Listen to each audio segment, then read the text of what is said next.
Hey everybody! Fooled you, coming in a different door today. I'm hauling in just a teeny tiny itty bit of my fabric stash. These are some pieces that I haven't even put in a box or a bin or a closet yet. So, I want to show you the beginning of my new project, the storage project, okay? Let me go get something, I'll be right back. That is if it's here, it might not even be here. Oh, yes it is.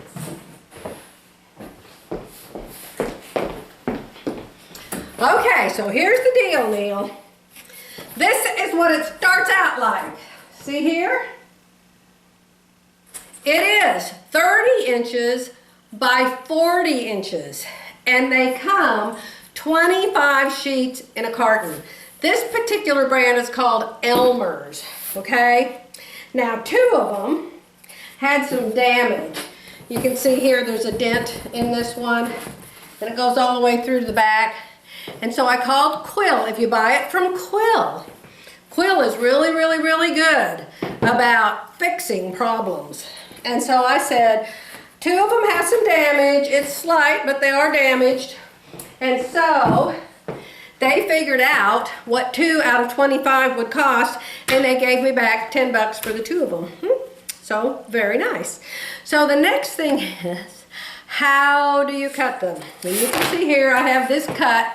I'm cutting them in 10-inch slices because it's 40 inches across, and so I'm cutting 4 10-inch wide slices. So now this is 10 inches by 30 inches.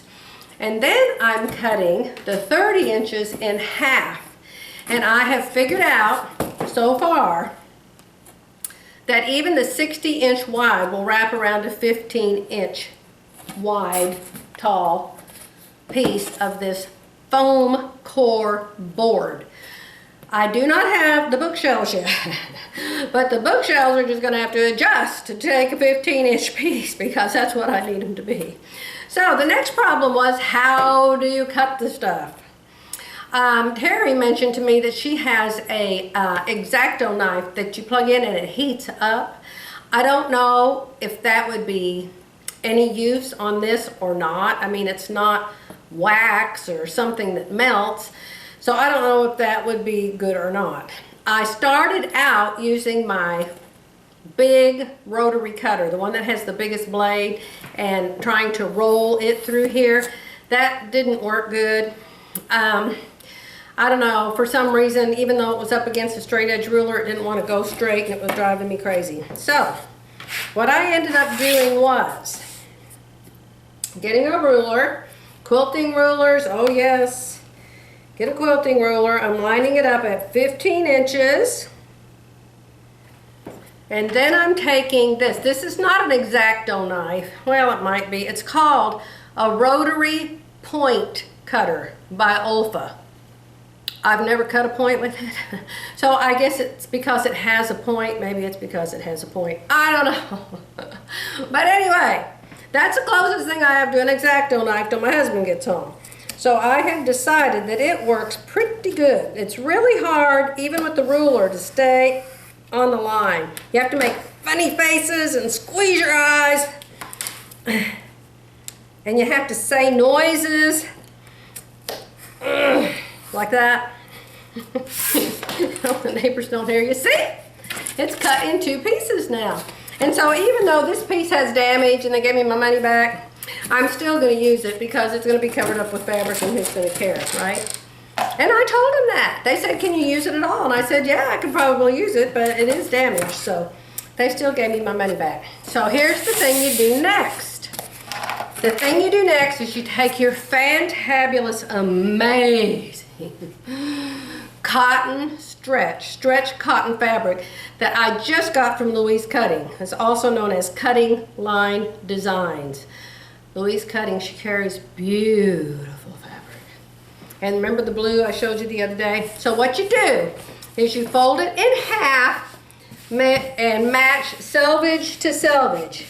If it's really wrinkled, iron it. This one isn't, which is lovely for a garment that I'm going to make out of it. Then fold it in half again. And then I have this thing that I do I don't know if anybody else does it. I need to turn it around this way so it's facing me. I take my big long ruler and I stick it in here where the fold is, and I run it down the length of the new fold because it makes the fabric go all the way into the fold. Does that make sense? I hope that makes sense. Sound like Sharon Chamber. Does that make sense? Does that make sense? She always says, does that make sense? I've lost Sharon Chamber. Haven't seen her around for years. Okay, so that's how I folded it. Folded it in half and in half again. Now I'm going to take my 3/16 inch Elmer's foam core board, 10 by 15 it is now, okay? And I'm going to lay it down here at the end, and I'm going to pull it about 3/4 of the way across. Why 3/4? I have no idea. I just think I can hold it better when it folds the second time. Now I'm going to pull it hard. I'm pulling hard and folding. Pull, push, fold, pull, push, fold. So what the heck are you doing that for, Joy? Because when it's standing up, I want it to stay wrapped around this thing. I don't want it to fall off and pull like somebody's skirt fell off at the bottom of the closet. Okay? Now, my next issue is, I don't know about the pins. I don't know if this is in the closet for 3 years or out on that bookshelf for 3 years. Is this pin going to turn to rust and mess it up? I do not know. I also have been using these hat pins that I use for quilting for some of the bigger pieces.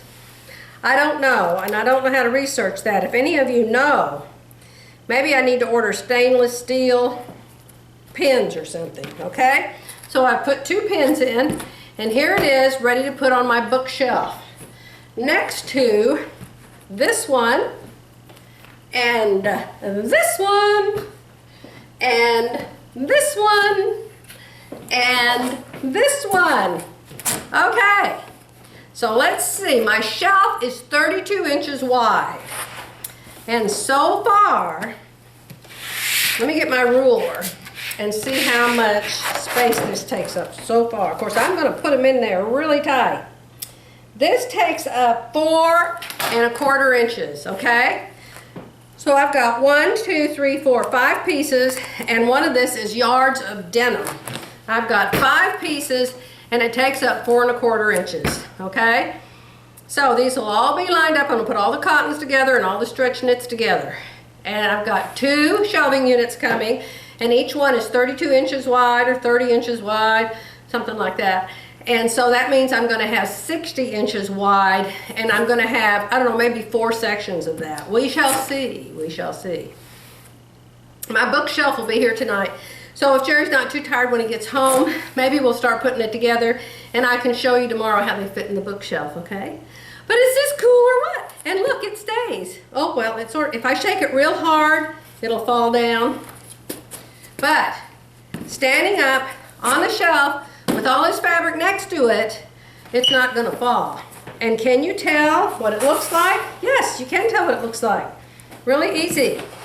I remember because I remember buying it for one thing. And I can tell on the side, this is a Louise cutting piece. This is a piece I got at Joann's. I got this at Joann's. I bought this online. I got the denim at Joann's. And if I get real industrial, I don't know if I want to, I could label each one of the bolts of how much, but I know I always buy at least 2 yards, at least. And I know that if it's a print, I can make a blouse, and if it's a solid, I can make a pair of pants. So I'm not going to mark everything. I know what's a cotton, and I know what's a knit, and other than that, I don't care what it is. I'm not going to light any fires. I'm not going to burn any threads. I've seen so many videos of people doing that.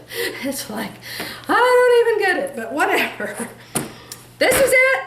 I'll be back. Terry's supposed to be here, but Terry promised me she'd help me with this. Do you see her here?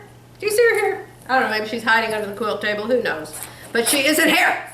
So maybe next week, by some miracle, she'll be here because I need her muscle to cut this core board, because I'm telling you, I'm worn out after cutting one sheet of it. Okay, I gotta go.